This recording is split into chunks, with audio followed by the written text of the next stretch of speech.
জামাইকে বাজার করার কথা বলতে ভুলেই গেছি। কি আর করার, কিছু এত একটা আকর্ষণীয় বানাইতে হবে, নয়তো খাইতে ইচ্ছা করবে না।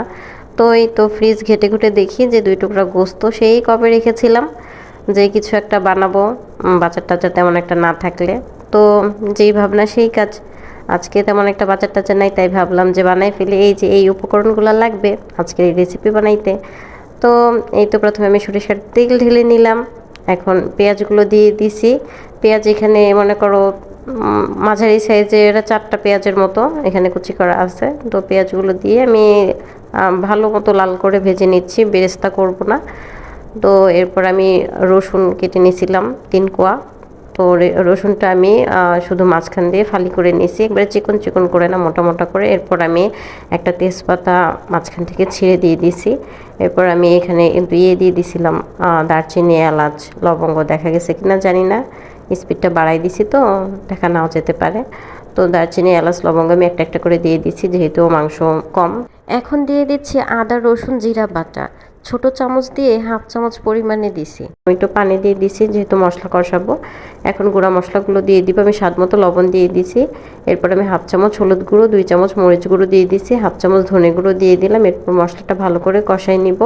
আর একটু পানি দিয়ে দিছি মশলাটা যেন ভালো করে কষানো হয়, নয়তো মশলার গন্ধটা কীরকম জানি লাগে। তো এই তো মশলাটা ভালো করে কষানোর পরে আমি যে ঝুরা ঝুরা করে কেটে নিয়েছি গোস্তটা, সেইটা আমি কিন্তু ভালো করে ধুয়ে নিয়েছিলাম। এরপর আমি দিয়ে দিছি। এখন আমি ভালো করে এই গোস্তটা কষাই নিব। কষাই নেওয়ার জন্য আর মাংসটা যেন সিদ্ধ হয়, যেহেতু আমি আগে সিদ্ধ করে নেই নাই, এই জন্য আমি ঢেকে ঢেকে কয়েকবার পানি দিয়ে দিয়ে আমি সিদ্ধ করে নিয়েছি। অল্প অল্প পানি দিয়ে দিয়ে ভালো করে নেড়ে নেড়ে মাঝখানে আমি সিদ্ধ করে নিয়েছি। তোমরা একটু পরপর নেড়ে নেড়ে সিদ্ধ করে নিবা। তোমরা চাইলে কিন্তু গোস্তের পিসগুলো আর একটু বড় বড়ও করতে পারো।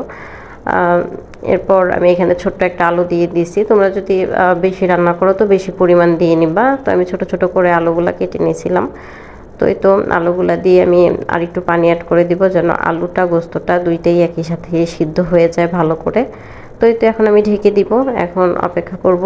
অনেকক্ষণ পরে আসছি, আমি কিন্তু মাঝখানে কয়েকবার নেড়ে দিছিলাম, কারণ লেগে গেলে পুড়ে গেলে আবার তোমরা কিন্তু রান্না বসাই দিয়ে আবার চলে যেও না, তাহলে কিন্তু পুড়ে যাবে, ঠিক আছে?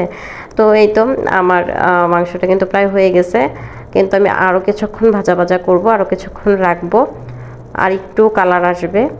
তো এই তো আমি আলুগুলো ভেঙে ভেঙে দিচ্ছিলাম, একটু বড় বড় সাইজ লাগছিল, যেহেতু গোস্তটা আর একটু শুকিয়ে ছোট হয়ে গেছে আর কি, সিদ্ধ হয়ে।